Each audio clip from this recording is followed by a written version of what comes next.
కురుక్షేత్ర యుద్ధంలో శ్రీకృష్ణుడు అర్జుని రథసారథిగా వ్యవహరిస్తాడు. ముందుండి నడిపించి పాండవులకు విజయాన్ని అందిస్తాడు. ఇప్పుడు నర్సరావుపేటలో వైసీపీ రథసారథి నేను అంటున్నారు అనిల్ కుమార్ యాదవ్. ఆయన శ్రీకృష్ణుడిగా మారిపోయారు. కురుక్షేత్రంలో శ్రీకృష్ణుడు నడిపిన లాంటి రథంపై ఎన్నికలకు ప్రచారం చేశారు. నర్సరావుపేట ఎంపీనే కాదు 7 అసెంబ్లీ నియోజకవర్గ రథసారథిని అంటూ గుర్రాలన్నీ రోడ్లపై పరుగులు పెట్టించారు. Avira Women's Day special offer 50% off on IUI IVF valid till 8th March.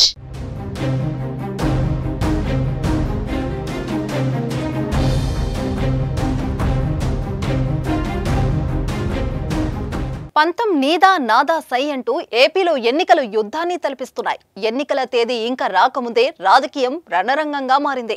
విజయం కోసం ప్రతిపక్షాలు విపక్షాలు విశ్వ ప్రయత్నం చేస్తున్నాయి. పోటాపోటీ హామీలతో పాటు ప్రచారాలతో హీటు పుట్టిస్తున్నాయి. జెండాలు జత కట్టడమే మీ అజెండా, జనం గుండెల్లో గుడి కట్టడమే నా అజెండా అంటున్నారు జగన్. వచ్చే ఎన్నికలను కురుక్షేత్రంతో పోలుస్తున్నారు.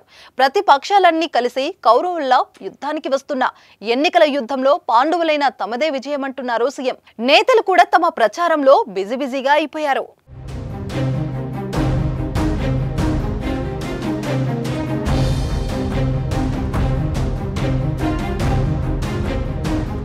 నెల్లూరు నుంచి నర్సరావుపేట ఎంపీగా వచ్చిన అనిల్ కుమార్ యాదవ్ స్పీడ్ పెంచారు. ప్రచారంలో దూసుకుపోతున్నారు.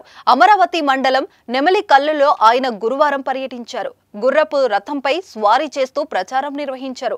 ఆ రథంలో ఎమ్మెల్యే నంబూరు శంకరరావు ప్రయాణించారు.